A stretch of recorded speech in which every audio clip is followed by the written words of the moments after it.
Uma voz que Deus tem levantado na nação brasileira e tem tocado a juventude por seu testemunho e posicionamento. Ele é mineiro, formado em Direito pela PUC de Belo Horizonte, segundo vereador mais votado da capital mineira, um jovem empresário e palestrante que se destaca, pois tem a marca de Cristo. Recebam com muita alegria, Nicolas Ferreira.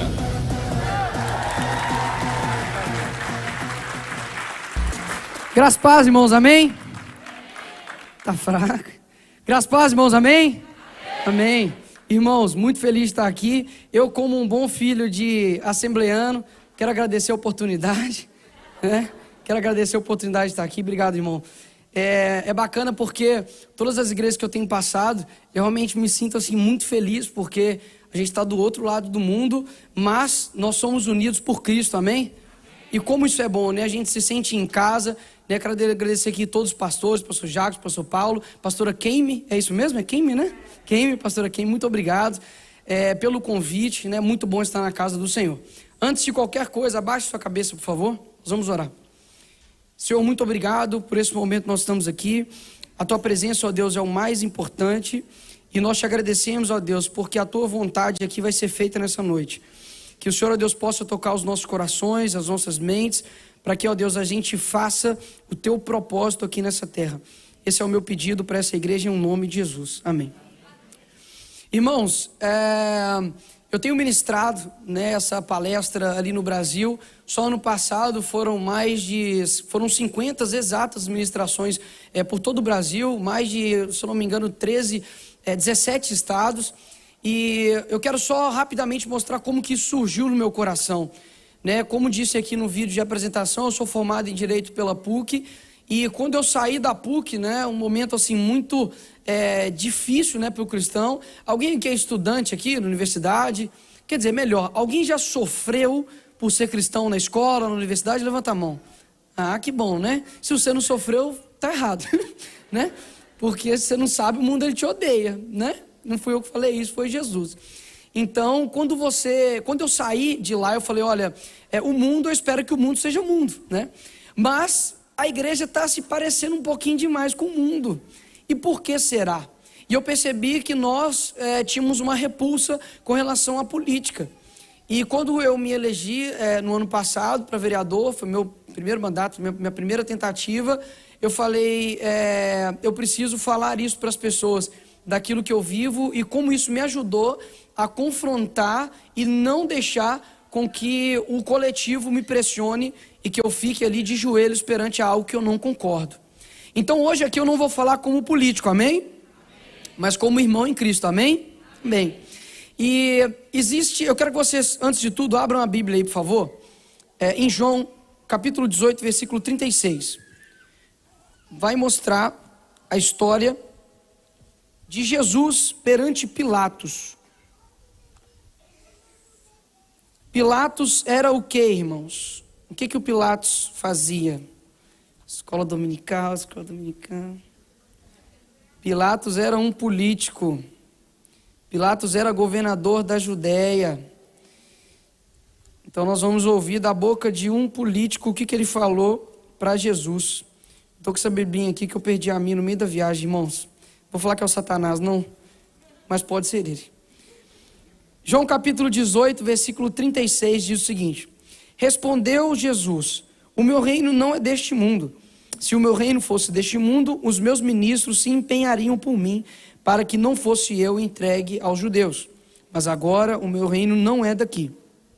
Então lhe disse Pilatos, logo tu és rei? Respondeu Jesus, tu dizes que sou rei. Eu para isso nasci e para isso vim ao mundo, a fim de dar testemunho da verdade. Todo aquele que é da, ouve a minha voz. E aí Pilatos pergunta para Jesus Cristo, o que é a verdade? Talvez você já foi confrontado, né, com esse tipo de questionamento na sua escola, no seu trabalho, na sua universidade, né? Mas peraí, o que é a verdade, né? Para você acredita na Bíblia, mas eu não acredito. E aí, como é que fica a verdade? A verdade tem sido relativizada desde os tempos de Pilatos, onde a verdade estava na frente dele, né? Jesus era a própria verdade ali em carne e osso, e ele mesmo assim relativizou, dizendo, mas peraí, você diz vir pelo reino da verdade, mas o que é a verdade, né? Para você pode ser verdade, mas para mim pode ser mentira. Quando a gente fala sobre política, muita gente acredita que política é somente uma expressão ideológica, um posicionamento é político ou um cargo político. Mas política quer dizer muito mais do que isso. Política diz respeito à influência. E influência vem do influir. E influir significa retirar uma essência que está dentro de você e colocar isso para outra pessoa. Então todos os dias nós recebemos influência de alguém e nós exercemos influência sobre alguém. Agora, será que nós estamos recebendo mais influência do mundo ou nós estamos recebendo mais influência do Evangelho? Então existem pessoas que são usadas no reino de Deus, amém, irmãos? Amém. Mas também existem pessoas que o diabo utiliza para o império dele. Não é à toa que nós cantamos aqui, né, que o nosso Senhor é o Senhor dos exércitos. Então o exército ele só tem a finalidade se for para guerrear. E na guerra existe um outro lado. E quando você ignora que nós estamos numa guerra, você acaba não conhecendo talvez o seu inimigo, você não sabe quem combater e você provavelmente vai perder essa guerra. E muitos cristãos têm vivido como se não tivessem guerra. Pelo contrário, ele quer ser aceito pelo mundo, né? O mesmo mundo que matou o nosso Jesus. Se isso não é loucura, eu não sei mais o que é. E quando em Efésios, né, lá 6, Abraão fala, olha, toma cuidado com as artimanhas do diabo. Ele está falando sério, para a gente tomar cuidado com as artimanhas do diabo. Ou seja, você precisa se preparar para a guerra, amém? Eu falei com o pastor lá em cima, de que esse ano é guerra, né, lá no Brasil, mas não somente no Brasil, o mundo todo está em guerra, mas uma guerra invisível. Uma guerra onde, aqui irmãos, nesse local aqui agora, está acontecendo uma guerra espiritual. Pode ter certeza disso. Nós no nosso dia a dia, existem anjos, existem demônios. O diabo, quando ele fala, olha, eu fico, né, ao derredor como um leão, buscando a quem possa tragar. Ele não está brincando nessa guerra. E muitos de nós estamos brincando de sermos soldados de Cristo. E a gente não pode brincar com isso. E quando a gente olha para o Evangelho, a Bíblia diz, né, que nós somos um ser, né, tricotômico, nós somos corpo, alma e espírito. Como vocês alimentam os seus corpos? Ninguém come aqui não, gente? Eu sou de Minas, tem alguém de Minas aqui? Que isso? Amém, Minas representa. Como a gente alimenta o nosso corpo? Pão de queijo, doce de leite, né, feijoada. Gente, desculpem os outros estados, mas Minas, ele assim, tem a melhor gastronomia do Brasil, não é? Tá certo, Deus falou que é. Mas assim, nós alimentamos o nosso corpo através da comida, alimento, né? Então se você para de comer, isso gera consequências no seu corpo. Você pode ficar, né, passar mal, né, vai dar ali disfunções ali no seu corpo, porque o alimento ele é necessário, ele é vital. Agora, como você alimenta o seu espírito? Jejum, oração, Bíblia, né? A Bíblia, a oração e o jejum cristão é como o oxigênio. Se ele não faz isso, não existe cristão sem oração, é impossível. Não tem como você ter um relacionamento com o seu pai se você não conversa com ele, né? E da mesma forma, Deus não vai querer, ele não é um Deus mal educado, ele bate na porta. Se você não abrir, né, ele não vai entrar. Agora, como você alimenta a sua alma? Uai, Nicolas, eu tenho uma alma, né? C.S. Lewis, que inclusive, que privilégio de eu ministrar, né, no país onde C.S. Lewis morreu, e viveu, né, claramente, né, onde ele nasceu, né. C.S. Lewis, ele era, né, ateu, se converteu, e ele dizia o seguinte, que nós não somos um corpo que tem uma alma, nós somos uma alma que tem um corpo, ou seja, você não tem uma alma, você é uma alma. E como você alimenta essa alma? Através do conhecimento, através da sabedoria. E Salomão, a pessoa mais sábia que já passou por toda a humanidade, por toda a nossa história, diz o seguinte, olha, você precisa buscar conhecimento como aquele que busca o ouro, como aquele que busca a prata. Será que nós de fato estamos buscando conhecimento como aquele que busca ouro e como que busca a prata? Será que a pessoa mais sábia do mundo te daria um conselho que seria inútil? Pelo contrário. Um conselho de um sábio, eu tomo ele como de fato fosse de verdade muito útil para a minha vida. Então eu não posso descartar isso. E o que tem acontecido? Nós temos deixado a nossa alma de lado, o nosso intelecto de lado, e nós estamos perdendo uma guerra no campo intelectual. Então por que quando nós chegamos nas universidades, os jovens se perdem, deixam a sua fé? Porque muitos cristãos estão muito mais preocupados em ter arrepios do que ter transformação de mente. E aí não adianta você chegar lá na universidade, rodopiar, cantar, não adianta. Se você está numa discussão, ela vai te perguntar, olha, estou grávida, por que eu não posso abortar? Você vai fazer o quê? Você pode orar por ela? Amém, ore por ela, amém, irmãos? Ore, mas ela quer ouvir. Deus, quando Ele te chama para adorá-lo, viver por Ele, Ele te chama por completo, amém? Isso inclui a sua cabeça, isso inclui o seu raciocínio. Você não tem um cérebro simplesmente para poder ficar acima da cabeça, não, né? Tem umas que até assim, né? Estoca vento, né? Tô brincando, né? Dá um oi aí para, como é que fala? Sal da mandioca, mas enfim, né? Tem uns que não utilizam tão bem assim, mas nós precisamos usar bem o nosso cérebro, né? E quando a gente olha, a gente fala, nossa, Nicolas, mas como que acontece? Como que a vida intelectual ela funciona?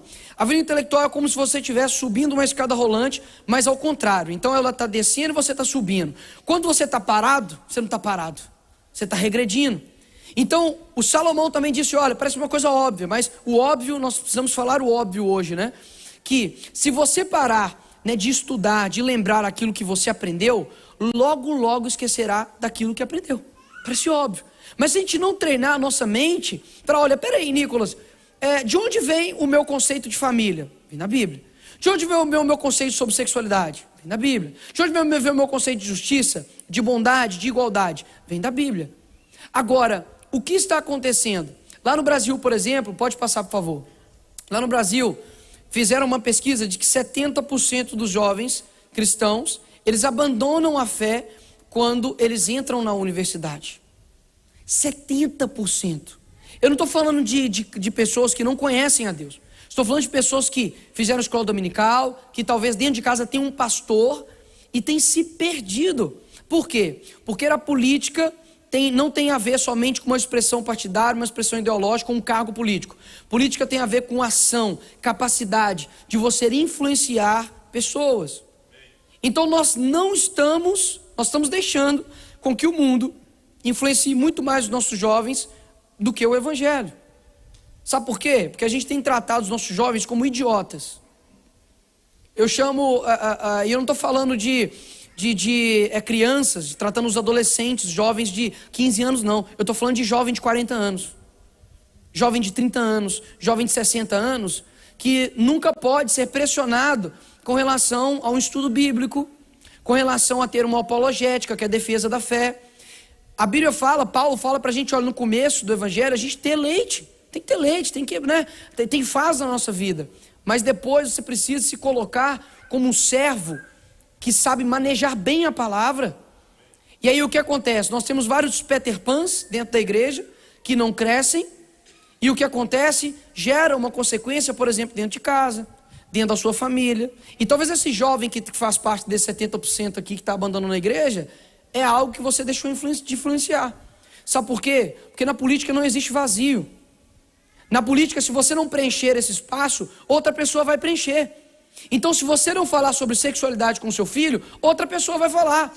Se você não falar sobre ideologia de gênero com seu filho, outra pessoa vai falar. Se você não falar sobre aborto para o seu pai, para sua mãe, para o seu amigo, outra pessoa vai falar. E eu prefiro que um pastor, que o púlpito fale com essa pessoa e preencha esse espaço, do que um professor que não tem relacionamento com Deus. A gente não pode achar que vai ficar vazio. Não vai ficar vazio. Alguém vai preencher o espaço, a mente do seu jovem, do seu filho. Então, o que está em jogo quando um jovem vai para a universidade, não é simplesmente se ele vai passar ou não de matéria. Não é se ele vai ser reprovado. Pelo contrário, o que está em jogo é a alma do seu filho. E nós estamos brincando com isso. Por que nós não temos igrejas muito mais voltadas e que se empenham em dar uma carga estrutural bem embasada para o jovem, do que ficar tratando ele somente com entretenimento? Entretenimento pode atrair as pessoas para este local aqui, amém? Mas não pode ser o motivo da permanência dele nesse local. O motivo da permanência de um jovem nesse local é Cristo, é o Evangelho. Glória a Deus. Pode aplaudir ao Senhor, irmão. Amém. Não busque o Evangelho que passa a mão na sua cabeça, não. Evangelho não diz respeito a isso, não. Evangelho diz respeito a confronto. Não existe crescimento no mesmo local que há conforto. Se você quer ficar grande, forte, né, fazer um projetinho aí, você precisa ir para onde? Para o McDonald's? Não, para academia. E o que basicamente é academia? Você gera microlesões do seu músculo, ou seja, a dor gera crescimento. E muitos de nós não estamos querendo ser confrontados, inclusive dentro da nossa própria igreja. E nós estamos impedindo o nosso próprio crescimento. Só que o mundo não brinca de ser mundo. Quando a Bíblia fala que os filhos das trevas são mais prudentes do que os das luzes, ele quer dizer isso mesmo. Porque enquanto nós estamos aqui brincando de sermos cristãos, estamos brincando de orar, brincando de jejuar, brincando com o Evangelho, eles estão lá fazendo planilhas, projetos para poder matar a criança dentro do seu ventre. E muito cristão ainda acha que não está numa guerra. O outro lado está matando bebês dentro do ventre. E você está preocupado com qual seriado saiu. Você está preocupado qual música gospel está estourando. A gente precisa olhar mais para o nosso corpo. Igreja. Alguém quer corpo, amém? Amém? Você tem que começar a fazer sua influência. O pastor, ele tem uma função. Você tem outra. Numa guerra é a mesma forma. Cada um que precisa ter uma influência e exercer um certo tipo de influência. E nós temos um papel no reino. Existem pessoas que fizeram um estrago muito grande para poder influenciar a nossa geração, e nós vamos ver aqui alguns deles. O primeiro deles se chama Karl Marx, não sei se alguém conhece, né? Lá no Manifesto Comunista, capítulo 2, duvidem de mim, pesquisem. Fala, sabe que esse menino está falando a verdade? Vai lá. Está escrito o seguinte: abolição da família. Até os mais radicais se assustam com esse propósito infame dos comunistas. E aí ele continua, dizendo que a família tradicional é uma burguesa e existe somente na burguesia. Qual que é o problema disso, Nicolas? E o que esse cara tem a ver com a minha vida no meu dia a dia? Eu nasci numa favela lá em Belo Horizonte chamada Cabana do Pai Tomás. E o meu pai nasceu no Buraco da Coruja, né? Era um bairro dentro da favela, né? Pelo nome, irmãos, né? Acho que nem a coruja mora mais lá. Foi embora, não dá mais, né? E é um local que a gente não tem tanta condição financeira, mas nós tínhamos família. Porque quem instituiu a família não foi esse cara. Quem instituiu a família foi Deus. E por que as pessoas não conseguem destruir essa instituição? Porque ela foi criada por Deus. Por isso que nós temos que defendê-la. Tanto a igreja quanto a família. E qual que é a teoria dele? Rapidamente, é a luta de classes, ou seja, a sociedade tem muitas desigualdades. E para poder aperfeiçoar isso, melhorar isso, é preciso, lembre-se dessa palavra, revolução armada. Você pegar em armas e fazer uma guerra contra os burgueses, as pessoas que detêm capital, dinheiro, e assim você consegue ter um Estado, uma sociedade perfeita. Qual que é o problema disso? Duas coisas. Primeiro, nos locais onde Karl Marx implantou a teoria dele, onde foi implantada a teoria dele, aconteceram duas coisas. Primeiro, desarmamento. Nicolas, o que isso tem a ver comigo, cristão? Tudo. Porque nos locais onde eles implantaram isso, as pessoas ficavam indefesas, porque tiravam as suas armas. E é o que acontece. Se hoje alguém chegar na sua casa e querer roubar, querer estrupar sua família, sua esposa, o que você tem para poder se defender? Eu lá em BH, eu tá com um pão de queijo na cara dele e peço para Deus derrubar ele na oração, porque eu não tenho nada, né? E tem que tomar bastante cuidado. Por quê? Porque a gente fala assim, não, Nicolas, mas será que isso tem a ver? Claro. A segunda emenda dos Estados Unidos, ela garante o direito de arma para o cidadão. Nicolas, mas a gente vai virar um policial? Não. Não estou pedindo para você fazer o papel da polícia, nem virar um vingador, amém? Você não vai virar o Tony Stark, né? o Thor, não. Você vai fazer justiça. A grande questão é que, por que a segunda emenda ela defende algo que é importante para nós? E os founding founders, né? Os pais fundadores dos Estados Unidos, eles diziam o seguinte, olha, você ter a condição de se defender não é para tomar o papel da polícia, não é para você vingar de alguém, mas não. Mas caso o Estado se torne tirânico, você consegue se defender do próprio Estado. Por quê? Alguém aqui já leu um livro chamado Torturados por Amor a Cristo? Amém, amém. Torturados por Amor a Cristo, do Richard Wurmbrand, que é um pastor que vivenciou a opressão marxista dentro da Romênia. E ele dizia o seguinte: olha, esse livro aqui não é nem anticomunista não, só vou contar o que aconteceu comigo. Sabe o que aconteceu com várias pessoas que tinham a mesma fé que você? Eles colocavam, primeiro, antes, quando eles entravam no país, eles seduziram uma classe. Qual classe que vocês acham que os comunistas seduziram em primeiro lugar? Os cristãos. Os cristãos. Os padres, os pastores, os sacerdotes. Por quê? Com uma fala sedutora de igualdade, de acabar com a pobreza, de todos serem iguais. Só que em poucos meses já estavam oprimindo, perseguindo, torturando cristãos. Então ele conta no livro que eles colocavam o cristão num caixão, como se fosse em pé, colocava giletes e pregos. Enquanto você tinha seu vigor físico pleno, você conseguia se esquivar. Depois de um tempo, né, você ia se cansando e aquilo ia entrando no seu corpo. Colocava ele em câmaras geladas, frias, né? E colocava alguém para ficar olhando. Quando ele estava quase morrendo, tirava ele, esquentava e voltava ele de novo. Ficava fazendo por isso por horas, né?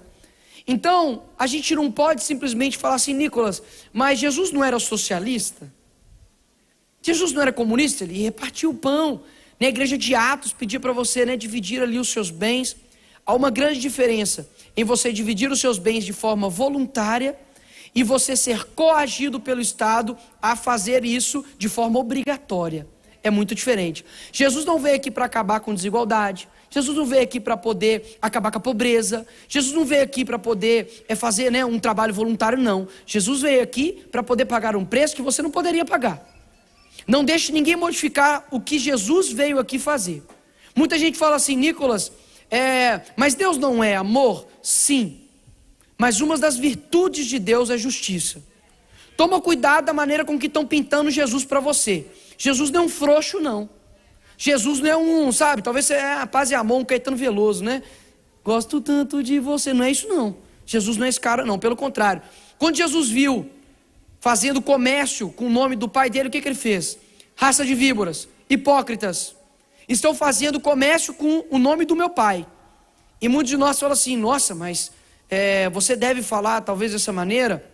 Eu aprendi uma coisa no livro do Merkelon, que diz o seguinte: olha, Jesus veio com a graça e a verdade. Sempre venha com a graça com a primeiro, mas não deixe de falar a verdade. Se a gente está querendo ganhar esse mundo, a gente não pode ouvir pessoas dizendo assim: eu sou cristão e sou comunista, né? Eu sou feminista e sou cristã. Parabéns, você é uma bola quadrada, né? Você não existe. Ou você não sabe nada sobre o socialismo, ou você não sabe nada sobre o cristianismo para poder afirmar isso. Só que essa teoria ela foi evoluindo. E a gente chega ali na escola de Frankfurt. A escola de Frankfurt basicamente foi uma evolução da luta de classe, que ao invés de você ter uma revolução armada, você vai ter uma revolução cultural. Então, foi reunidos ali Herbert Marcuse, Theodor Adorno, Horkheimer, o Lucas, né? Que reuniram, e lá nos anos 60, você tinha, make love, not war, né? Faça amor, não faça guerra. Você pode parar, Nicolas, mas essa frase é boa, né? Entre amor e guerra, a gente escolhe o quê? Seja sincero. Amor, né?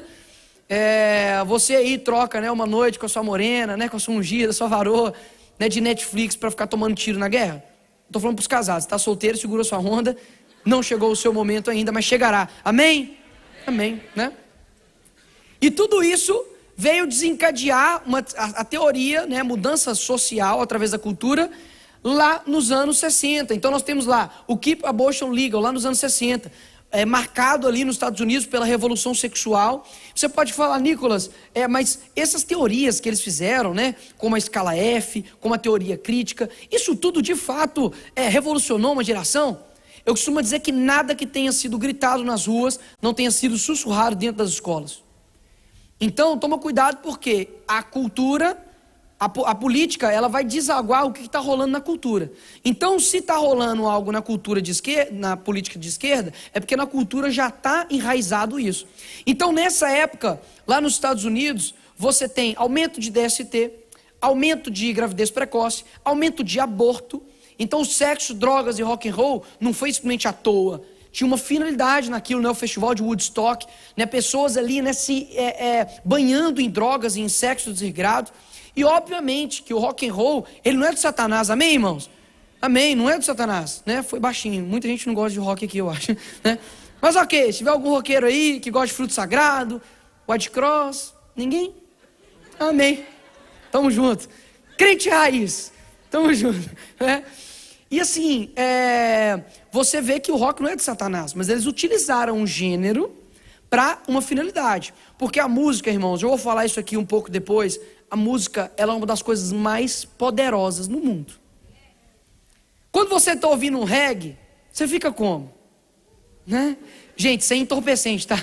Eu estou dizendo só do gênero mesmo, só na tranquilidade, né? O rock, você fica mais, né, vibrado. O rap também, poder malhar e tal, tudo mais. Então a música tem um poder muito grande. Então eles utilizaram isso para poder modificar uma sociedade. Só que essa teoria também foi evoluindo e chegamos no Antônio Gramsci. Eu costumo dizer que se você nunca viu a foto de Satanás em 3x4, tá aqui, ó. Ah, Nicolas, nunca vi, prazer, né? Tá aí, Antônio Gramsci. Ele foi fundador do Partido Comunista Italiano. Ele foi preso pelo verdadeiro fascista Benedito Mussolini e suas ideias foram consideradas muito revolucionárias. Então ele foi colocado numa prisão e ele começou a pedir vários cadernos para poder escrever teorias sobre a sociedade. O que hoje é um compilado de 8 volumes chamados Cadernos do Cárcere. Vocês estão me entendendo, irmãos? Amém? Amém. E lá ele diz o seguinte, olha, ao invés de você matar um cristão, você destruir igrejas, como Stalin fazia, você vai infiltrar na igreja. Você vai infiltrar na educação, você vai formar novos professores. Por quê? Porque matava-se um cristão e aí fortalecia a fé do outro. Por quê? Porque morrer para nós é lucro. Então, quando persegue a igreja, e isso pode ver em toda a história da humanidade, quando há perseguição da igreja, a igreja cresce. Por quê? Porque quem edifica a igreja não é você. Quem edifica a igreja é Cristo. Por isso que a gente não para, irmão. Não é porque você é bonzão, não é porque ele falou, olha, eu edificarei a minha igreja. Então não há nada que possa parar, nem Antônio Gramsci, nem Karl Marx, nem Escola de Frankfurt, nem nada. E aí o que ele disse? Olha, nós vamos fazer uma hegemonia cultural. O que quer dizer isso? É dividido em 2 aspectos. Primeiro, com relação a poder e hegemonia. O que significa o poder? Poder do Estado sobre a polícia, sobre o exército, sobre todo o aparato estatal. O que quer dizer a hegemonia? Domínio psicológico das massas. Domínio psicológico das massas. O que isso quer dizer? Esse cara aqui entendeu que você é uma alma. Então ele precisava influenciar algo muito mais profundo para poder mudar a sua cosmovisão. E aí lá em 1968, vem um carinha lá no Brasil chamado Paulo Freire, que é o patrono da educação do nosso país. E ele pegou uma teoria de Antônio Gramsci chamada Círculo de Cultura, que basicamente na época de Antônio Gramsci tinha-se as fábricas e tinha os funcionários. No intervalo eles se reuniam e faziam um círculo. E através do diálogo você transformaria um homem em um novo homem. E o que Paulo Freire fez? Ele transportou isso para dentro da escola. Então tem várias aulas, né, que são dessa forma aqui, ó. Em círculo, né? E geralmente essas aulas, elas são feitas aonde, né? As aulas em círculo. Já vai passar. Por enquanto eu vou enchendo linguiça aqui até ele colocar. Aí, né? As aulas são assim. Eu estou falando, irmãos, que é pecado você fazer algo em círculo? Não, né? Minha célula mesmo lá no Brasil é assim. Só não vai fazer uma estrela no meio. Senão pode dar um probleminha, né? Mas, e qual a maioria das aulas que são feitas dessa forma em círculo? Quais aulas que são? Alguém chuta?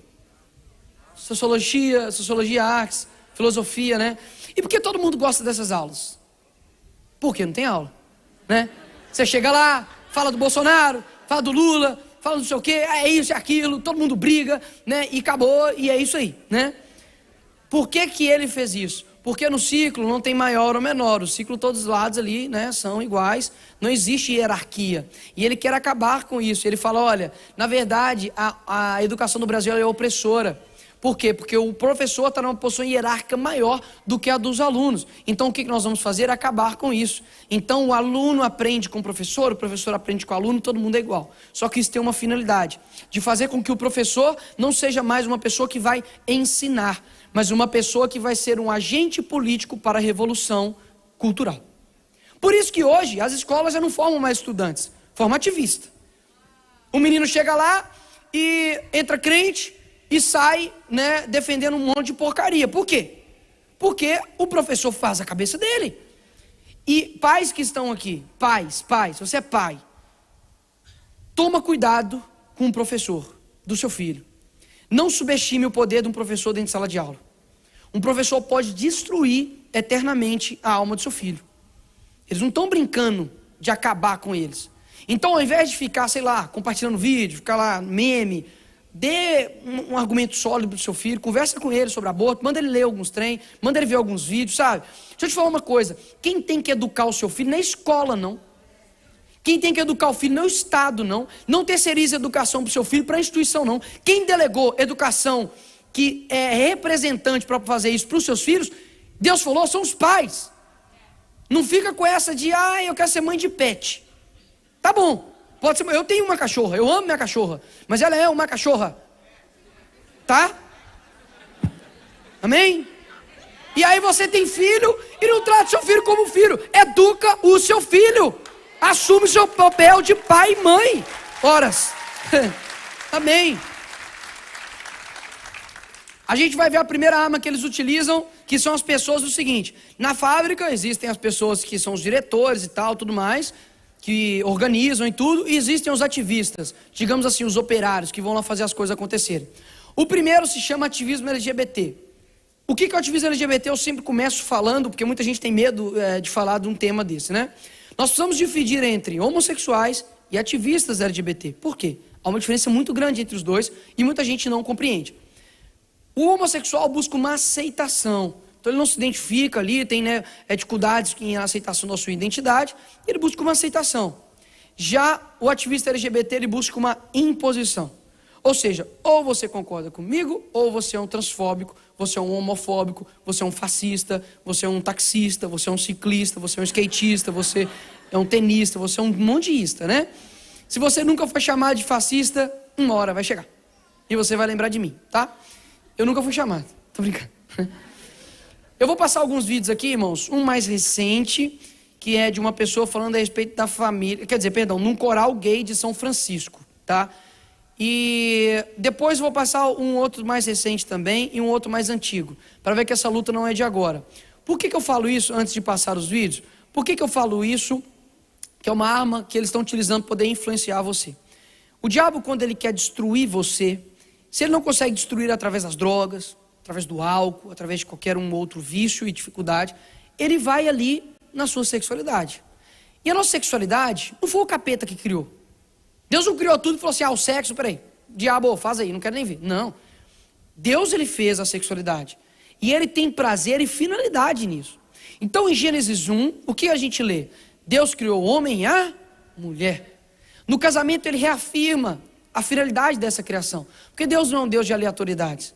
Ele não chega e faz as coisas de qualquer maneira, não. Ele falou, olha, o homem vai completar a mulher. Porque da união do material genético entre o homem e da mulher, você gera uma vida. Você gera uma vida. E o que acontece? Quando você olha em Romanos 1, eu quero que vocês abram em Romanos 1, para a gente ler. Talvez você nunca abriu essa página na sua Bíblia, mas só para poeira aí. Só para poeira aí. Romanos 1, 26. Romanos 1, 26 diz o seguinte: por causa disso, os entregou Deus a paixões infames, porque até as mulheres mudaram o uso natural de suas relações íntimas por outro, contrário à natureza. Semelhantemente, os homens também, deixando o contato natural da mulher, se inflamaram mutuamente em sua sensualidade, cometendo torpeza homens com homens e recebendo em si mesmos a merecida punição do seu erro. E por haverem desprezado o conhecimento de Deus, o próprio Deus entregou uma disposição mental reprovável para praticarem coisas inconvenientes. O próprio Jesus Cristo, quando falou sobre casamento, ele fala entre um homem e uma mulher. E o que isso nos importa? Quando você ignora que algo que uma pessoa está fazendo está indo contra a vontade de Deus e você não fala a verdade para ela, você está impedindo que ela seja liberta. João 8,32, conhecereis a verdade e a verdade vos libertará. A igreja tem que receber essas pessoas, amém? A igreja é aberta a todos, mas não é aberta a tudo. Não ache que existe um pecado que Deus passe pano. Não ache que existe um pecado em que Deus deixa bem claro que afasta da vontade dele, que nós não podemos falar. Sabe por quê? Eles querem nos calar aos poucos. Daqui a pouco ser hétero vai ser crime. Você é homem e gosta de mulher? Vai gostar de quê, né? Você é mulher e gosta de homem, né? Daqui a pouco família tradicional vai ser igual o zoológico. Olha lá, filho, olha lá, a família tradicional. Olha lá que bonitinho, está em extinção, né? Por quê? Porque eles não querem simplesmente uma aceitação. Eles querem impor isso. E muita gente acha que isso é conspiratório. Mas eu vou dar uma dicasinha para você. Tem uma pessoa que estuda isso há mais de 26 anos, que tem um livro chamado Propaganda, a Propaganda. Ele fala como tudo isso começou, como isso tudo vem sendo feito. E lá em 2013, eu fiz um seminário lá na igreja chamado Ética Cristã. E eu comecei a falar sobre isso e, sendo bem sincero, eu não sabia que ia chegar tão rápido o ponto que nós estamos hoje. Eu sabia que isso ia chegar, mas não sabia que ia chegar tão rápido. Então o que eles vão falar aqui agora é meio chocante. É meio assim, quê? Eles estão falando isso e ninguém falou nada? Por quê? Porque eles assumiram o papel de política dele. Estão fazendo influência enquanto nós estamos com a boca aberta e deixando um monte de coisa acontecer. Mas, faço uma última crítica aqui para passar o vídeo. Nós não podemos simplesmente ignorar, e, quer dizer, combater, né, um pecado e somente ele. Da mesma forma como você se indigna com isso, que afasta da vontade de Deus, você também tem que se indignar com o pastor mentiroso, com o cara do louvor aqui que é adúltero, tá? Cristãos que utilizam do meio para poder ter vantagens de dinheiro. Caso contrário, a nossa indignação ao pecado ela é seletiva, né? Com a homossexualidade eu me indigno, mas com o pastor adúltero eu fico calado. Não pode ser assim, senão a gente manda uma mensagem horrível para o mundo, de que existem pecados que pode, e não existe pecado que pode. Amém, irmãos? Vai lá, passa aí por favor, meu irmão.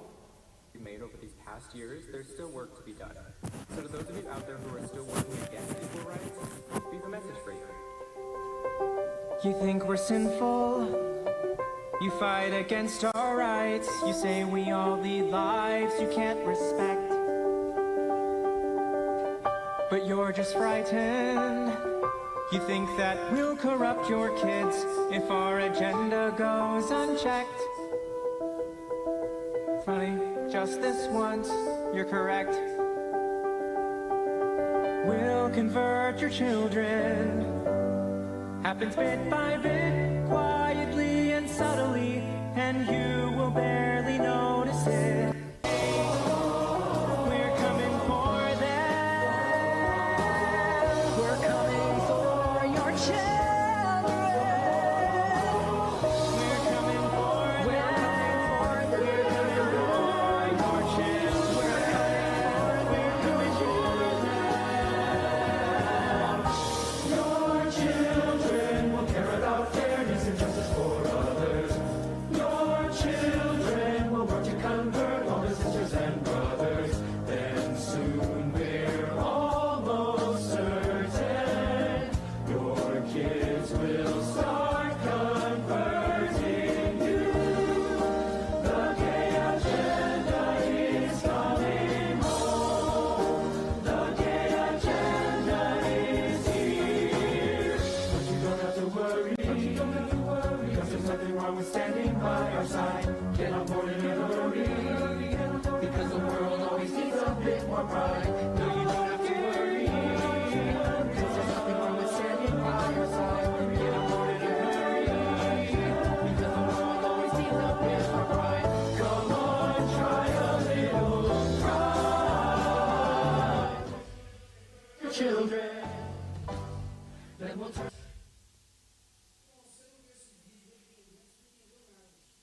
E por que eles focam tanto nas crianças? Porque a sua sexualidade, meus dois pais são psicólogos, sua sexualidade, né, o seu caráter ele é formado ali, né, até ali os 5 anos de idade, e tudo que você mexer nessa idade pode gerar consequências para o resto da vida. O próximo vídeo aqui, ele... Já pode até deixar aqui embaixo, vou passar alguns vídeos, é de uma ativista LGBT falando com relação à família. Pode passar, por favor. Na minha concepção, não existe forma revolucionária de fazer família. Ponto. Por quê? Quando dizem pra gente Ah, o movimento LGBT quer acabar com a família. O movimento LGBT é um movimento promíscuo que defende o sexo desregrado. A gente entrou numa lombra dos 90 para cá de se colocar numa posição defensiva, de dizer não, a gente não quer destruir a família nenhuma, não. A gente só quer amar, né? Ou não, a gente não tem nada a ver com promiscuidade, não. A gente até casa, a gente até tem filhos, a gente até constitui família. E isso é de um retrocesso político violento, que violenta inclusive a história de constituição do movimento LGBT na América Latina. Violenta a história dos ganhos e lutas feministas na América Latina. Então, cabe a radicalização nossa também de afirmar com todas as letras o que é uma estratégia política crítica antissistêmica. Ah, porque vocês querem destruir a família? Sim. Queremos. Não é? Imagina se algum de nós falar algo semelhante contra eles, né? O que aconteceria com a gente. Mas esses vídeos aqui são um pouco mais recentes. Quero mostrar um de 2012, que é da Comissão de Direitos Humanos lá no Congresso Nacional. Quando eu entrei na Câmara Municipal, né, ano passado, Deus falou comigo assim: Nicolas, você quer com emoção ou isso é emoção? Falei, com emoção. Deus me colocou em qual comissão? Direitos Humanos. Então, assim, é só pancadaria. E esse aqui foi uma comissão de direitos humanos, um seminário LGBT que eles têm todo ano, e isso foi em 2012, ou seja, já tem 10 anos, e eles já estavam querendo implantar isso aí. Pode passar, por favor. Gostaria de iniciar abordando um tema um tanto controverso, que é o da sexualidade infantil. As brincadeiras sexuais infantis também podem envolver os outros, meninos buscando conhecer os corpos de outros meninos e meninas, e meninas buscando conhecer os próprios corpos e o de outras meninas e meninos. Então, quando meninos e meninas brincam, inclusive sexualmente em seus corpos, tá, com outros meninos e meninas, eles não estão sendo gays ou lésbicas quando fazem isso com pares do mesmo sexo. Não é disso que se trata. Que deixem as crianças brincarem em paz. Tá? Isso as tornará adolescentes e adultos mais inteligentes e potencialmente mais perspicazes no enfrentamento e na transformação do mundo que lhes deixamos como herança. Nós temos que lutar para que esse projeto chegue no chão da escola, porque é lá que ele tem que chegar mesmo. Trabalhar gênero e sexualidade não tem idade mínima. Na verdade, a gente está falando de questões que têm a ver com todas as faixas etárias.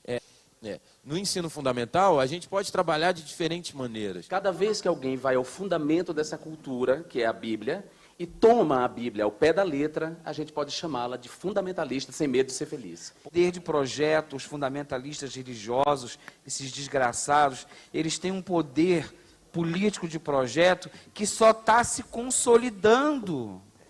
Mas eu sei que eu estou disposto a pegar em armas, se preciso for. Se instalar uma teocracia no Brasil. Eu quero dizer ao Jean que estou aqui para te ajudar também na dessacralização do casamento, viu? Casamento civil igualitário vai dar muito trabalho, porque essa desgraça dessa palavra está eivada de sentimento cristão. Tem que passar pela religião. Tem que passar pela desconstrução dessa base judaico-teológica, dessa coisa que nós chamamos de teologia inclusiva, que tem que desconstruir todos esses valores mofados que nós aprendemos até aqui. Sem a desconstrução da cultura judaico-cristã, nesse sentido positivo, né? Talvez trazer uma nova, trazer um novo tipo de cristianismo, nós não vamos conseguir, nós não vamos. Não vão conseguir mesmo não, amém, irmãos? Amém. Então, assim, eles declararam guerra contra nós, né, contra a nossa família. Só que eles não ficam somente no discurso, né? Eles vão também para a lei. Lá em 2006, ou seja, mais tempo, né, atrás ainda, eles já queriam fazer o PL 122, que basicamente, se você impedisse a manifestação, a expressão de afetividade dessas pessoas em locais públicos ou privados, essa pessoa tomaria de 2 a 5 anos de cadeia. Então, suponhamos que um pastor, e essa lei tivesse aprovada, chegasse um homem, né, na igreja e falasse: pastor, eu quero me casar. Né? Ele falou glória a Deus, né? Qual que é o nome da varoa? Ele não é varão. não vai dar, né? Mas aí ele falou, opa, peraí, você está impedindo a manifestação da minha afetividade, 2 a 5 anos de cadeia nesse pastor. E essa lei, graças a Deus, ela foi aqui arquivada, amém, irmãos? Amém. Só que foi por mágica, foi por pode pirim pipim, né? Não foi. Foram pessoas que se posicionaram politicamente para poder impedir isso. Ou seja, quando você deixa de exercer a sua influência, né? Assim como Pilatos tentou fazer, lavou suas mãos e tentou tomar uma posição de neutralidade impossível diante de Cristo, você acaba tomando uma posição. Tem uma charge que, assim, é a melhor explicação do que é a pessoa que não se posiciona. Tinha uma pessoa que estava em cima do muro e tinha Jesus de um lado e Satanás do outro. E aí, Satanás chega e ele olha para Jesus, Jesus está lá, vem para cá, vem para o meu lado, por favor. E a pessoa está lá em cima, né, olhando para Jesus. E aí a pessoa que está lá em cima falou assim, peraí, por que Jesus está se esforçando tanto e o diabo não faz nada, né? Aí o diabo falou assim, porque o muro é meu. Ou seja, quando a pessoa não se posiciona, ela está se posicionando. E a gente precisa se posicionar com relação a isso. A segunda arma que é utilizada é a ideologia de gênero. A ideologia de gênero, na direita, você vê esse menino vestido como menina, e na esquerda, ele, na sua adolescência, como homem. Esse menino se chama David Heimer. Ele foi a primeira experiência da ideologia de gênero. O que aconteceu com ele? Quando ele nasceu, houve um erro de cirurgia, fazer a cirurgia de fimose, só que o órgão sexual masculino dele foi queimado. E a família ficou desesperada. O que nós vamos fazer? Na época tinha um doutor chamado Dr. John Money, que era adepto à ideologia de gênero e era um sexólogo. E orientou essa família, falou, olha, já que ele não tem o órgão sexual masculino, basta você criá-lo como uma menina, que ele vai virar uma menina. Fonte, tororó, né? Dá só uma olhadinha no que ele disse em 2010. Era-me dito que eu era uma garota, mas eu não gostava de me vestir como uma garota, eu não gostava de me comportar como uma garota, eu não gostava de agir como uma garota, confessa David. Eu não sou um professor de nada, mas você não acorda uma manhã decidindo se é menino ou menina, você apenas sabe. Para resumir a história, esse menino acabou formando uma família, mas tirou a sua vida, assim também como seu pai e a sua mãe. Por que eles não te contam essa história? Porque eles escondem o real perigo da ideologia de gênero. Nicolas, qual é o problema de uma criança, menina, se sentir menino? Nicolas, qual é o problema de um menino se sentir menina? Você não está interferindo demais na privacidade das pessoas, não? Você pode ser aquilo que você quiser. Agora, é muito diferente de você impor o que você quiser para qualquer pessoa que você quiser. Dá só uma olhadinha, fica com essa pergunta na cabeça. Qual é o perigo da ideologia de gênero? Nós temos, por exemplo, aqui o primeiro exemplo da mulher dragão. Né? Passa aí, por favor, só para ver o antes e depois. Inclusive era um homem, né? Gastou 295 mil para se transformar em mulher dragão, né? Quanto pão de queijo não dava para comprar com isso? Mas preferiu virar um dragão. Qual que é o real perigo da ideologia de gênero? Pode passar para o próximo, por favor. Homem transgênero abandona a família para começar a vida nova como criança de 6 anos de idade. Eu vou traduzir. É um homem com seus 50 e poucos anos, mas se sente uma menina de 6 anos de idade. Ele deixou para trás uma mulher e 7 filhos. Ah lá, de chupetinho e tudo, né? Que coisa, não? Agora, vivendo como uma menina de 6 anos de idade, ou se diz sentir totalmente confortável com sua família adotiva. Eu não sei nem quem que é mais doido, né? Se é um cara que se sente uma menina de 6 anos de idade ou uma família que adota um trem desse, né? Nos divertimos muito, nós colorimos e fazemos coisas de criança, né? Qual é o perigo da ideologia de gênero? Tem alguém aqui formado em direito, estudante de direito? Tem alguém aqui? Pode ser você. Qual é o seu nome? Patrícia? Patrícia, não precisa ter medo, tá, da pergunta. Qual é o artigo caso um dragão mate uma pessoa? Não tem, né? Qual é o artigo caso um dragão mate uma pessoa? Não existe. Não tem, né? Faltou a aula de transpenal. Tem que ficar atento a isso, né? O povo de hoje em dia não está ligado nessas tecnologias diferentes, né? Se esse cara, que se sente uma menina de 6 anos de idade, fizer sexo com um menino de 6 anos de idade, é pedofilia? Cuidado com a resposta em nome de Jesus. Ele se sente uma menina de 6 anos de idade. E ele fez sexo com uma criança de 6 anos de idade. É pedofilia? Então, em alto e bom som, é pedofilia? Amém. É pedofilia. Qual é o perigo da ideologia de gênero? Ela destrói a sua identidade. Quando você pode ser tudo, na verdade você não é nada. Se você acha que você é algo, mas você não ganha os atributos daquilo, isso não passa de mera fantasia. Nicolas, eu me sinto o Ryu. Você é da Hadouken? Né? Nicolas, eu me sinto a Rainha Elizabeth. Você tem 320 anos? Você é imortal? Né? Não. Né? Então você não é a Rainha Elizabeth. Né? Aí, Nicolas, hoje eu me sinto com 4 quilos a menos. Né? Eu ouvi um glória a Deus, um aleluia aí, né? Oh, Sherry, calma, né? Aí chega num banco, né? Daqui e fala assim: oi, tudo bem? É porque eu me sinto milionário hoje. Você poderia me dar uns 1 milhão que eu sinto que eu tenho, né?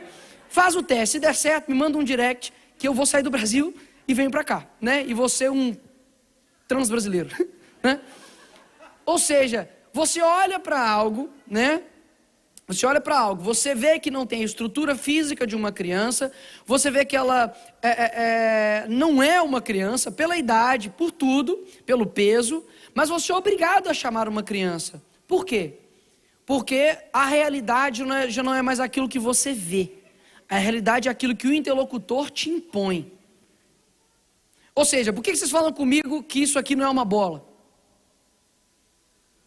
Olha que incrível! Porque não é. Porque a realidade é aquilo que está em si mesmo. E no âmbito do debate privado, você pode entrar na fantasia dessa pessoa. Lá em Belo Horizonte, eu fui o segundo vereador mais votado da história e a primeira foi uma translésbica. Eu explico daqui a pouco, né? O que é. E assim, qual é o problema disso? Eu lembro que ela me ligou e tal, tudo mais. Eu nem lembro, na verdade, o que eu chamei ele, se foi ela, se foi ele, se foi dele, eu nem sei. Mas assim, eu entrei na fantasia dela. Tá no âmbito privado, tá só eu e ela ali, tudo bem. Mas no âmbito do debate público, você tem um dever de defender a verdade. Sabe por quê? Isso é um exercício para você negar realidades. Se você está olhando para isso aqui, que claramente não é uma criança, e você nega, chamando de criança, o que mais, qual realidade você não vai negar? Todo tipo de amor é válido. Isso é uma brecha desse tamanho aqui, ó, para poder legalizar a pedofilia. Sabe uma mulher que assinou lá na França a Front pela legalização de pedofilia? Simone de Beauvoir, né? À frente da legalização da pedofilia, Simone de Beauvoir, para poder liberar os jovens que tinham feito sexo com crianças menores de idade, entre 12 a 15 anos, e hoje eles ficam em silêncio quanto a isso. Por quê? Porque é o objetivo deles mesmos. Quanto mais eles conseguirem destruir sua identidade, de qualquer outra forma eles vão destruir. Toma cuidado com isso, que uma pequena coisa de você negar a realidade pode se tornar um problema muito grande. Sabe por quê? Sabe qual realidade que nós temos para a nossa vida? Isso aqui, ó. Se você nega isso aqui, por que você não vai negar isso aqui? Quem diz que isso aqui é verdade? Passou na mão de tanta gente. Quem disse que Jesus existiu? Você não acha que, poxa, gente foi escrevendo. Será que não foi igual um telefone sem fio, não? Né? Talvez Pedro nem andou sobre as águas, ele afogou, né? E o outro falou, não, ele andou, né? E, gente, tem doido para tudo para tentar perverter o evangelho. Mas nós não negamos a realidade. Pelo contrário, nós vivemos ela, amém? Amém, glória a Deus. Se você entendeu, aplauda ao Senhor. Amém. Eu quero passar só o vídeo das crianças, por favor. São 2 crianças conversando atrás de um carro sobre Jesus Cristo. Por favor, esse vídeo é muito importante. So big bad God, so everyone in the world loves him, but not me. I don't know. Yes, you do. But I don't love him because I don't know a lot about him. So, option number 1. Jesus. Yes, option number 1. So, Violet. What? Guess what? He's bi and non-binary. I know that. But option 2. Did they teach you that at school? Yes. Oh, that is not true. They do not teach you that at school. Why would you think Jesus is bi? We learned it at school. That's a lie. Because he loves everyone in the world. Okay, and why is he non-binary? Because he wears a dress and he's a man.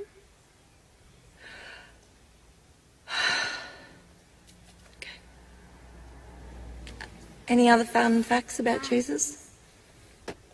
Irmãos, esse vídeo é muito triste. Sabe por quê? Porque quando eles não conseguem destruir a sua identidade, a identidade do seu pai, da sua mãe, eles começam a destruir a identidade de Jesus Cristo. Ei, na minha escola dominical, eu aprendi que Jesus é Rei dos Reis, é Senhor dos Senhores, é o Leão da tribo de Judá, é o Príncipe da Paz. Jesus não é gay, não. Jesus, ele é o nosso Deus. Jesus é aquele que morreu por nós. Se nós estamos deixando com que as nossas crianças aprendam algo diferente disso, nós estamos sendo omissos. Um púlpito calado gera uma igreja silenciosa e uma sociedade omissa. Nós precisamos posicionar como igreja. Isso corta meu coração. Não tem uma vez que eu não vou ministrar essa palestra que eu não sinto dor no meu coração por essas crianças. Um pai teve que ouvir de uma criança que Jesus era bi e não binário, ou seja, ele gosta de homem e de mulher, mas ele não se considera nem homem nem como mulher, porque ele usa vestido e ama todo mundo. Qual que é o seu papel disso? Política, ação, capacidade de você influenciar as outras pessoas. Nós estamos deixando de fazer isso. E os mais afetados estão sendo as crianças. A penúltima arma. Pode passar a universidade, porque misericórdia. A universidade é um campo, irmãos, que isso aqui, ó, o de dentro no bolinha vermelha sou eu, o resto é tudo esquerdista. Isso é na minha universidade, né? Ali dentro da PUC, Pontifícia Universidade Católica, você tem aqui na esquerda o símbolo do comunismo, você tem a União da Juventude Comunista, você tem o símbolo do comunismo junto com o feminismo, né? Tipo os Vingadores de Satanás, né? Reuniu e fez isso aí, e do lado o símbolo da PUC, né? Como é possível um símbolo cristão estar ao lado de um símbolo que mata crianças no ventre? E é disso que é o próximo tópico, que é a respeito do feminismo. Quando eu tirei essas fotos aqui, das manifestações lá no Brasil, de feministas. Nós temos aqui, no meu corpo quem manda sou eu, violenta é o capital, lugar de mulher é na revolução, sem feminismo não há comunismo. O que Marx antes lutava somente contra proletariado e burguês, hoje é uma luta entre homem e mulher. É uma luta entre ateu e cristão, entre o branco e o negro, você divide para poder conquistar. Isso é uma tática de guerra muito efetiva. Enquanto vocês ficam brigando, a gente governa sobre todos. Eles criam um caos para poder surgir com uma solução. E muitas pessoas são enganadas por essa palavra, feminismo. E fala, Nicolas, feminismo não diz respeito a uma luta pela mulher, a luta pelos direitos, contra a questão do machismo. E eu te pergunto, de onde você tirou isso? Você tem que ter lido isso em algum lugar, concorda comigo? Se aquilo que você leu sobre a Deus, você tirou de algum lugar. De onde você tem tirado as suas ideias? Isso é um exercício que está num livro chamado A Vida Intelectual, do padre Saint-Gelance, que ele fala, olha, você precisa fazer uma atividade para poder ver de onde, quais são as origens das suas ideias. Talvez a origem da sua ideia, ela é podre, ela não está num local bacana que você tirou ela. Talvez numa página de um Facebook, talvez é de uma mídia ninja, de um quebrando tabu, né? Que está simplesmente fazendo uma revolução cultural absurda por meio da internet. E o que acontece? Quando nós falamos sobre cristianismo, eu pego a Bíblia, eu pego Jesus, eu pego os discípulos. Quando eu falo sobre feminismo, eu tenho que falar sobre as feministas. Quem criou ela? Alguém aqui conhece o livro Feminismo, Perversão e Subversão, da Ana Caroline Campagnolo? Se você nunca leu esse livro, eu peço para que você pesquise. Chama Feminismo, Perversão e Subversão. Tem na minha livraria. Irmãos, não utilize minha livraria para poder ganhar dinheiro, não. Pelo contrário, é mísero o que tem lá. É só para poder direcionar. Muita gente fala, onde é que eu vou achar esse livro? Fala, tem na minha livraria, livraria do Nicolas. Quando você entra lá, você vai ver que, lê esse livro, você vê que existem várias fases, existem várias mentiras que são contadas para você. Você hoje, mulher, só pode dirigir porque uma mulher queimou o sutiã. Só pode falar por causa disso. Não foi assim, bem assim, não. Dá só uma olhada em umas frases de feministas a respeito, por exemplo, da família, a respeito da sexualidade e da maternidade. Isso aqui são mulheres que embasaram o movimento feminista, né? São as mais importantes, digamos assim. A Linda Gordon diz o seguinte: a família nuclear deve ser destruída e as pessoas devem encontrar formas melhores de viver em sociedade. Seja qual for o seu sentido, a dissolução das famílias é um processo objetivamente revolucionário. A Simone de Beauvoir: em minha opinião, enquanto a família, o mito da maternidade e o instinto maternal não forem destruídos, as mulheres continuarão a ser oprimidas. A T. Grace Atkinson: feminismo é a teoria, lesbianismo é a prática. E Andrea Dworkin: eu quero ver um homem espancado até ser reduzido a uma massa sangrenta com um sapato de salto enfiado em sua boca como uma maçã na boca de um porco. Nicolas, mas existe o feminismo moderado e o feminismo radical. É igual o islamismo radical e o moderado. O islamismo radical fala assim, nós temos que matá-los. O moderado, eu concordo com ele. Não sei se vocês perceberam aqui, mas quando eles falam a respeito da família, o mito da família, o instinto material não foram destruídos, eles estão falando de algo que o feminismo defende em essência, que é o aborto. Essa imagem aqui mostra a mesma pessoa, mas em locais diferentes. Então você tem a criança dentro da barriga e ela fora da barriga. Essa imagem ela me comoveu tanto, que ela está na mesma posição inclusive. O que é o aborto? É uma palavra bonitinha para estou condenando um inocente à morte por um crime que ela nunca cometeu. Em 2020 foram mortas 1,5 milhão de pessoas de coronavírus, chamaram de pandemia. O mundo parou. No mesmo ano, morreram 55 milhões de crianças abortadas, e eles chamaram isso de direito. Alguma coisa está invertida. A única diferença de você para uma criança que está dentro da barriga, de 12 semanas, 6 semanas que seja, é tempo e nutrição. Se não fosse o envolto da barriga, essa criança seria expulsa, por ser considerado um corpo estranho. Na gestação, ela é o agente ativo e a mãe é o passivo. Ela regula as fases da gravidez da mulher. Como você ousa dizer meu corpo, minhas regras, para cometer um aborto? E eu digo mais, meu corpo, minhas regras não é uma frase feita por Cristo, não é uma frase de cristão usar, sabe por quê? Não é o seu corpo, suas regras, não é o seu corpo, é templo do Espírito Santo, regras do Espírito Santo. É diferente, não caia nessa mentira, não caia nessa mentira. Estão transformando o ventre da mulher em túmulo. Um local que deveria ser de vida está se tornando um cemitério. O local mais seguro que deveria ser para uma criança nascer está transformando mães em homicidas. Mas Nicolas, não tem alguns casos que a gente pode ser a favor? Não. A Bíblia não dá o direito de você tirar a vida. O único que pode tirar a vida é aquele que concedeu. Quando nós olhamos para essa criança aqui, eu te pergunto, essa criança foi fruto de um estupro? Sim ou não? Não dá para saber. Ela foi, vai matar ela agora? Os casos de estupro são muito pequenos. É óbvio que todo mundo é contrário, porque é um crime terrível, a mulher não tem culpa disso. Agora, quem deve ser condenado, quem deve ser punido é o estuprador e não uma criança inocente. Nos Estados Unidos, ontem, teve a marcha, contra o aborto, pela vida. Reuniu várias pessoas ali em Washington. E tinha uma pessoa lá chamada Rebeca, que ela foi fruto de um estupro, a mãe foi colocada com uma arma na cabeça dela, e ela foi estrupada, e essa criança nasceu, e hoje ela se chama Rebeca, ela foi adotada por pais, e hoje ela, não sei se hoje ela ainda continua, mas ela se tornou deputada nos Estados Unidos. Hoje tem um grupo de pessoas nos Estados Unidos, que eu conheci através de um movimento chamado Brasil for Life, que são somente pessoas frutos de estupro. Eu duvido, você que trabalham, que estudam, que são médicos, professores, eu duvido você olhar dentro do olho dela e falar assim, você não merecia ter nascido. Porque a sua dor é muito grande. Quem disse que dor é justificativa para matar uma pessoa? Sabe por que o mundo não entende isso? Porque eles não compreendem, eles não acreditam, eles não conhecem um Deus que pode mudar qualquer situação, inclusive um crime bárbaro desse.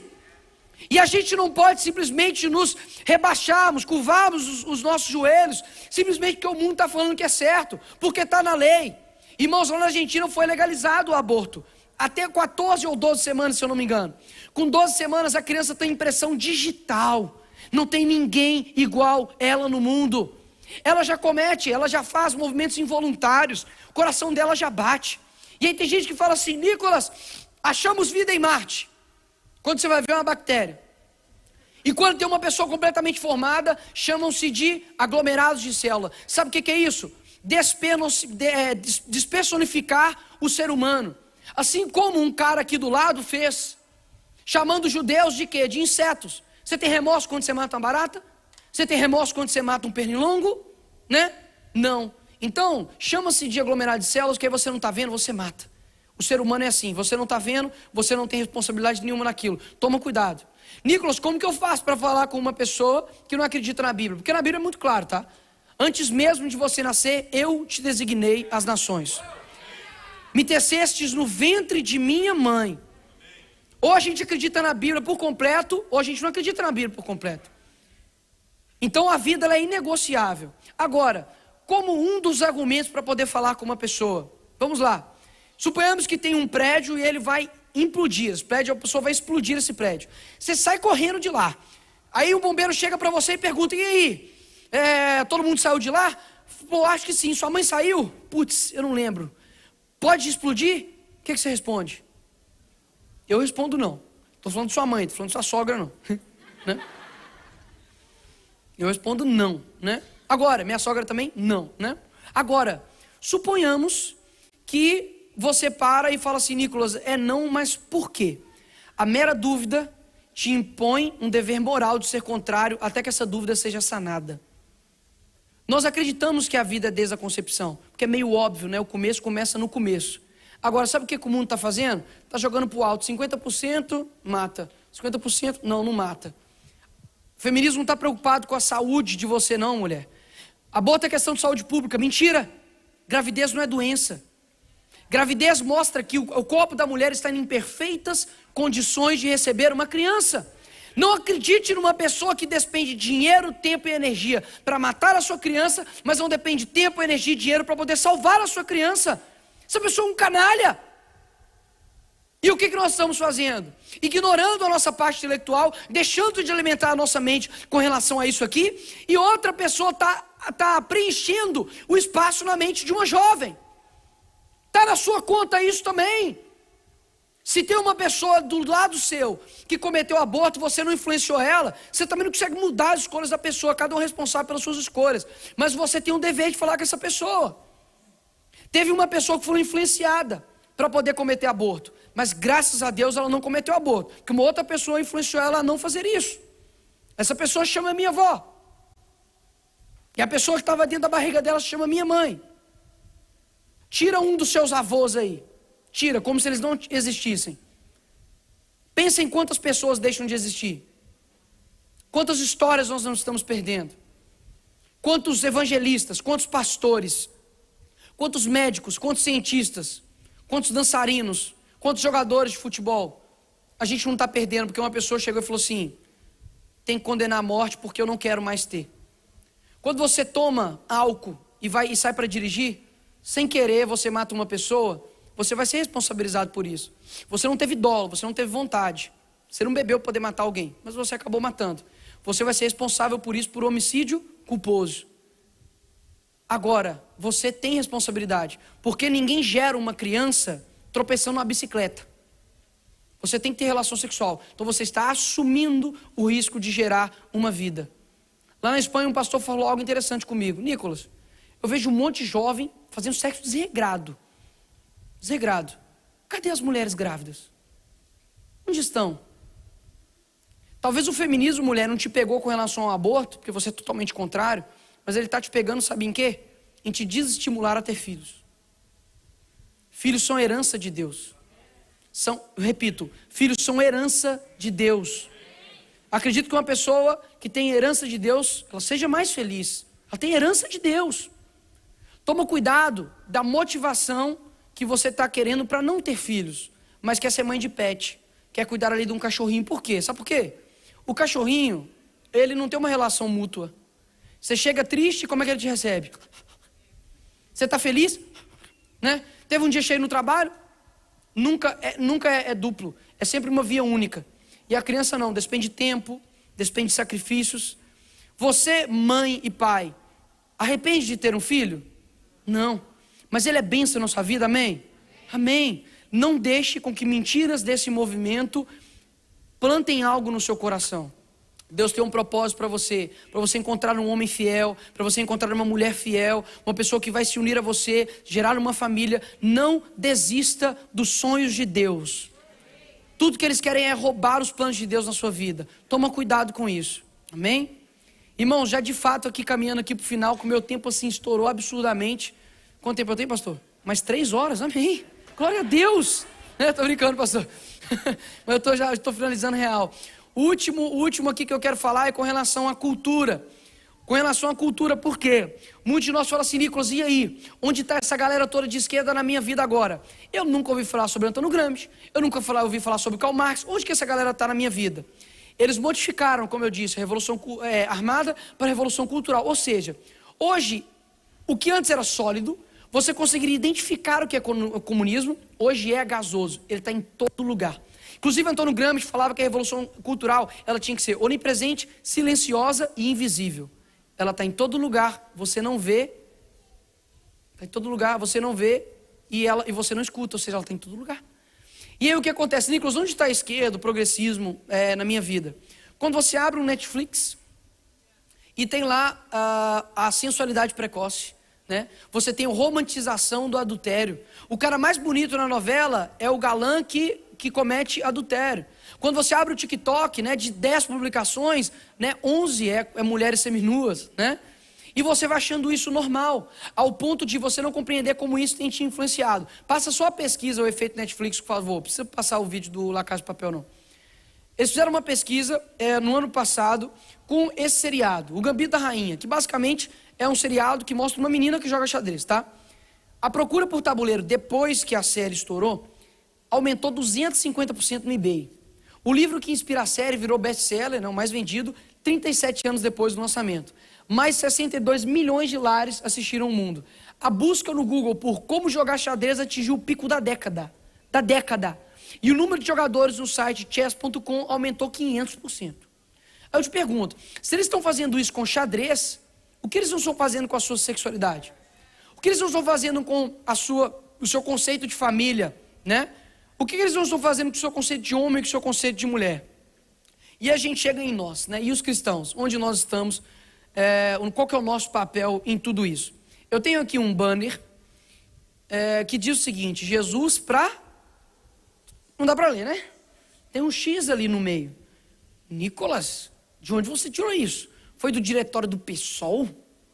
Foi o Jean Willis que fez isso? Né? Não. Tirei isso de uma igreja lá de Belo Horizonte. Eles têm um culto específico somente para homossexuais. É errado ter pessoas que cuidam de homossexuais dentro da igreja? Não. O problema é o modus operandi. É a forma que você vai operacionalizar isso e vai tratar isso. Eles chamam os homossexuais de coloridos. Sabe o que é isso? Romantizar o pecado. Nós héteros somos o quê? Preto e branco? Nós somos caretas? Está romantizando o pecado. Eu tive uma ideia.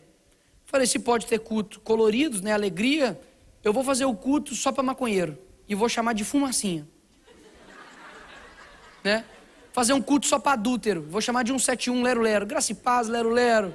Como é que foi? E aí, passou muita pena na sua mulher hoje? Né? E aí nós temos os resultados da gente se calar perante uma sociedade. Tem sido isso. Frente evangélica pela legalização do aborto. Né? Você tem um banner aqui, você fala, ah, Nicolas, é só um banner. Não, já foram para a rua e tudo mais. Agora pode deixar no 2 Timóteo, por favor. Chegou num ponto, irmãos, que a gente está tendo que explicar o óbvio para a nossa igreja. Qual que é a minha preocupação? Minha preocupação não é botar um dedo no seu rosto e falar, você não sabe, você não conhece. Pelo contrário, o acusador tem nome, chama diabo. Meu papel aqui é com muita compaixão dizer para você que nós estamos numa guerra. E eu não estou batalhando sozinho nisso. Eu vejo muitas pessoas, em todas as igrejas que eu vou, pessoas que estão indignadas, pessoas que estão inconformadas com o que está acontecendo. E principalmente dentro da igreja, que é o último obstáculo para esses caras tomarem por completo o poder. Porque o nosso reino não é aqui. Nós não vamos ganhar esse mundo, porque esse mundo jaz no maligno.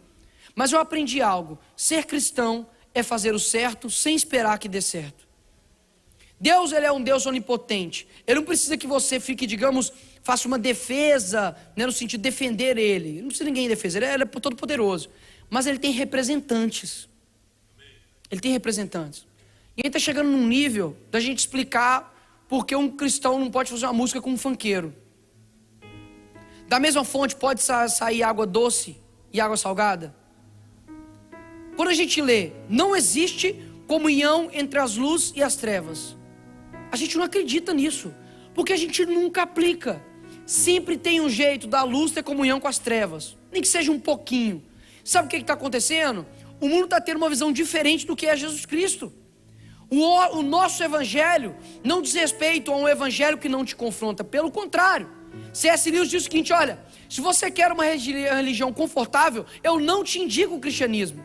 Sabe por quê? Cristianismo tem a ver com perder para ganhar, tem a ver com ficar menor para que ele cresça, tem a ver com descer para subir. É sobre isso que é o evangelho. Busca o evangelho que rasga seu coração, o evangelho que te confronte, o evangelho que te faça crescer. Não é o evangelho frouxo que vai ganhar esse mundo e vai alcançar as pessoas. Pelo contrário, talvez tudo o que esse mundo quer é uma pessoa inconformada, é uma pessoa diferente, mas você tem sido igual a eles, para poder ser aceito pelo coletivo.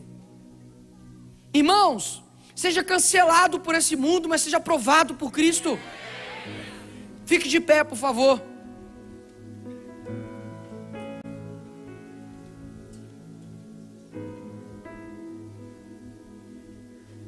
Nicolas, o cristão e a política, você não vai falar sobre o Bolsonaro, não? Não. Você não vai falar sobre o Lula, não? Está amarrado, né? Está repreendido, né? Nicolas, você odeia essas pessoas que estão aqui? Não. Eu quero que várias feministas aceitem a Jesus. Eu quero que vários homossexuais encontrem um amor verdadeiro que só consegue alcançar em Cristo. Eu quero que essas pessoas sejam alcançadas. Mas eu não sou inocente, não sou ingênuo de não compreender que nós estamos numa guerra. Existem pessoas vítimas nessa situação, estão sendo enganadas pelo diabo, mas existem pessoas que são usadas pelo diabo. E eu não posso ignorar isso. John Wesley dizia o seguinte: uma pessoa pode ir à igreja 2 vezes por dia, participar da ceia do Senhor, orar em particular o máximo que puder, assistir a todos os de ouvir muitos sermões, ler todos os livros que existem sobre Cristo, mas ainda assim tem que nascer de novo. John Wesley, quando ele tinha 5 anos de idade, a casa dele começou a pegar fogo, a família toda saiu, né? E o que eles começaram a fazer? Percebeu que ele não tinha saído ainda. O que eles começaram a fazer? Começaram a orar.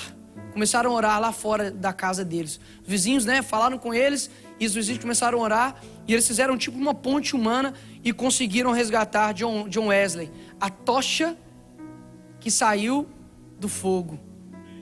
A tocha que saiu do fogo. E ele falava: olha, eu me coloco em chamas e o povo vem para me ver queimar. Qual que é o propósito da minha ministração nessa noite aqui com você? É para que você busque a sua influência, para que você busque o seu propósito. A nossa vida é como você riscar um fósforo. Uma caixa de fósforo tinha só um fósforo lá dentro. Você riscou. No dia que você nasceu, você está queimando. Você não sabe o dia que essa chama vai parar e você vai parar de viver. Mas enquanto ela está queimando, você precisa queimar com a maior intensidade possível.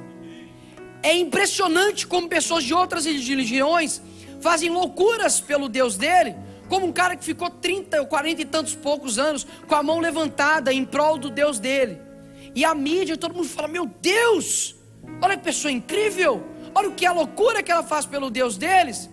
E nós não estamos dispostos a fazer loucuras por aquele que morreu por nós. Eu não encontrei em nenhuma outra religião um Deus como o nosso. Nenhuma outra religião Deus se fez de carne e de osso, passou as mesmas coisas que nós. E nós ignoramos o conhecimento de Deus que tem dado através de pessoas. Deus já respondeu várias dúvidas que você tem. Através de várias pessoas levantou C.S. Lewis, Timothy Keller, Alvin Plantinga, William Lane Craig. E você está aí, não sabe o nome de ninguém. Por quê? Porque sua alma está morta. Mas Deus vai ressuscitar essa alma aqui agora. Deus, Ele não quer que você seja um cristão apático, que você tenha uma fé morta. Pelo contrário, Ele quer que você queime, assim como John Wesley, daqui nessa nação. Ele quer que você queime. Não deixe para depois. A geração que vai transformar vidas não é a próxima, é essa. Deus quer levantar uma geração de inconformados, e Ele conta com você. Oh Deus, Ele conta com você. Se John Wesley não tivesse entendido o chamado dele, quantas pessoas não teriam sido alcançadas por Cristo? Teriam deixado de ouvir aquele que mudou as nossas vidas. Eu não falo de um Deus que eu só ouvi falar, não. Eu falo de um Deus que eu vivo, um Deus que é meu amigo. E amigo meu, os meninos sabem disso, Jonathan sabe disso. Jonathan tem sido um guerreiro aqui com a gente na Europa. Agradecer pela sua vida, Jonathan, Deus te abençoe. Amigo meu não fica para trás, não. Amigo meu é igual Luiz Fabiano, prefere bater pênalti ou ajudar na porrada, né? Amigo preocupa, amigo conversa, amigo entra em briga. Sabe por quê? Senão você diz o seguinte: eu amo a Deus, eu amo a Cristo, eu vivo por Ele, até ter que entrar numa briga por Ele, aí eu já não amo mais. Ou seja, você ama a Cristo até o seu ego não ser destruído, até alguém deixar de gostar de você. Charles Spurgeon diz: olha, o cristão não está em perigo quando o mundo odeia ele, o cristão está em perigo quando o mundo ama ele. Se não formos nós, quem será? Se não for você para influenciar, quem vai influenciar? Deus tem expectativas em você. E toma cuidado, que se você não atender o seu chamado, Deus levanta outro. Ele não vai ficar esperando o seu luxo de num dia eu não quero, no outro dia eu não quero, não. Sejamos inconformados, firmes. Seja homem. Você homem, seja homem.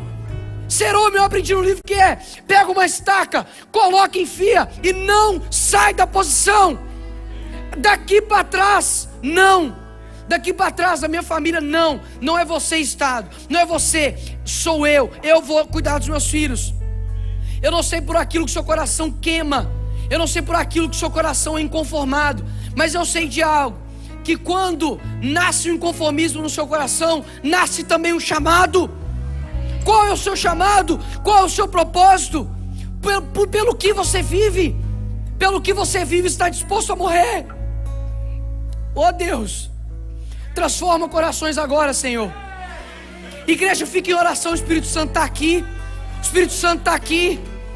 Não é somente de arrepios que a gente vive, não, pelo contrário, é Ele que convence da justiça, do juízo e do pecado.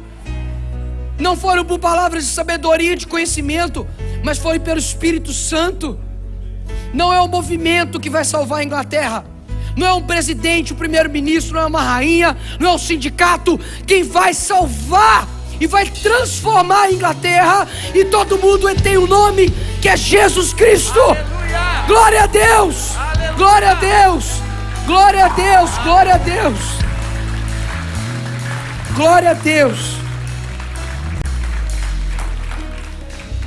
Irmãos, abaixe sua cabeça para a gente fazer uma oração.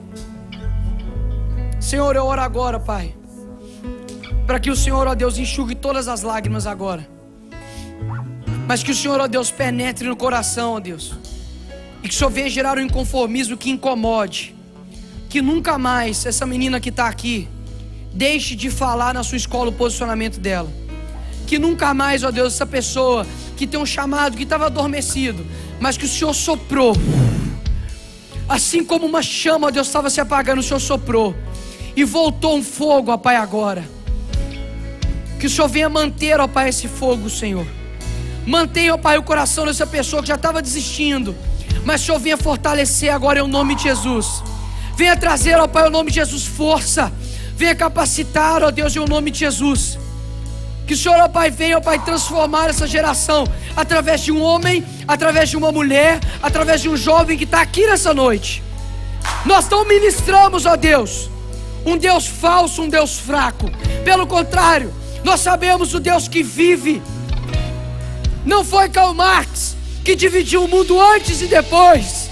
Foi Jesus Cristo, o leão da tribo de Judá, aquele que salva os nossos corações, o Rei dos Reis, o Senhor dos Senhores. Ele quer algo com você. Assuma isso no seu coração, em o nome de Jesus, amém. Irmãos, Calvino diz que quando um cachorro ele vê o seu dono atacado, ele late. Eu seria um covarde de ver a verdade sendo atacada e me calar. Atenda ao chamado de Cristo. Não ignore as oportunidades que Deus dá para você para atender o seu chamado. Toda honra, toda glória ao Senhor. Então eu quero que você aplauda da maior força possível, aquele que merece toda honra. Tu és digno, Senhor, de toda honra, toda glória, toda majestade. Ao Rei dos Reis, Senhor dos Senhores, nós tributamos toda honra, toda glória, toda majestade e o domínio pelos séculos dos séculos. Amém. Aleluia! Glória ao teu nome, Jesus! Glória ao teu nome, Jesus!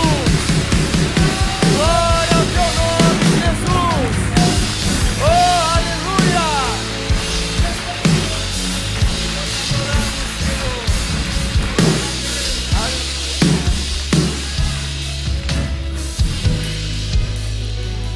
Fica aqui, Nicolas, um pouquinho. Sobe pra cá, Henrique, Danilo também, por favor. Jonatas, obrigado. Obrigado pela conexão, obrigado pela bênção que tem sido a sua vida em servir a igreja. Você quer orar pela vida do Nicolas e por esses jovens que estão aqui? Que o Senhor levante mais Nicolas, mais Danilos.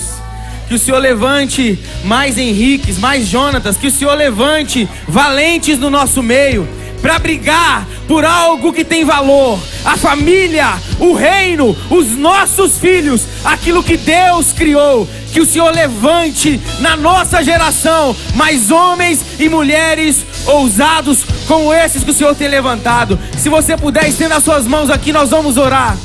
Espírito Santo de Deus, nós levantamos, ó Pai, o nome do Nicolas, o nome do Henrique, o nome do Danilo. Nós levantamos o nome desses jovens que têm se levantado em prol de uma causa muito maior do que eles mesmos. Pai, no nome de Jesus nós declaramos que por onde eles passarem, o Teu nome vai brilhar como nunca. O Teu nome vai brilhar como nunca. E nós declaramos que todo aquele que se levanta contra o propósito do Senhor, ao ouvir a voz profética desta juventude, cairá por terra para a glória e louvor do nome de Jesus. Nós declaramos que está aberta a maior temporada da manifestação da juventude que vai se levantar para proclamar o amor de Jesus em todas as esferas da sociedade.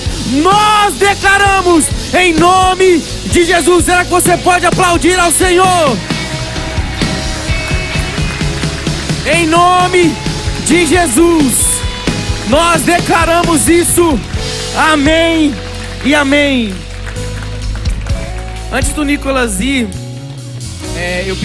nós pedimos a ele para que ele tirasse uma selfie com a igreja. Até porque o momento que nós estamos vivendo ainda não nos permite fazer certas coisas. E ele mesmo diz que gosta de tirar fotos, fazer esse momento com as pessoas, mas nem ele mesmo pode pegar o Covid, senão nem ele viaja. E existem agendas que precisam ser cumpridas, amém, irmãos? Então ele vai tirar uma selfie assim carinhosamente com todos nós aqui. Vou passar o telefone para ele. E aí a gente tira essa selfie, depois eu passo pra você a foto, a gente posta lá no Instagram da igreja, depois você pega essa foto, tá bom? Vocês concordam? Amém. Então tá bom, vamos lá. Deixa eu descer rapidinho também pra participar. Vou marcar todo mundo. Será que dá aí? Atira várias.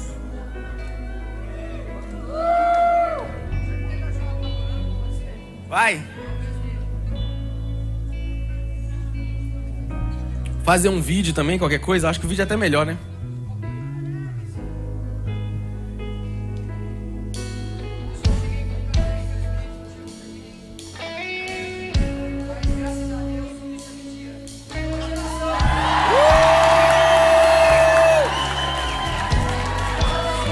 Aleluia! Vamos aplaudir ao Senhor! Deus te abençoe e te use cada dia mais, em nome de Jesus. Vamos aplaudir mais forte a Deus.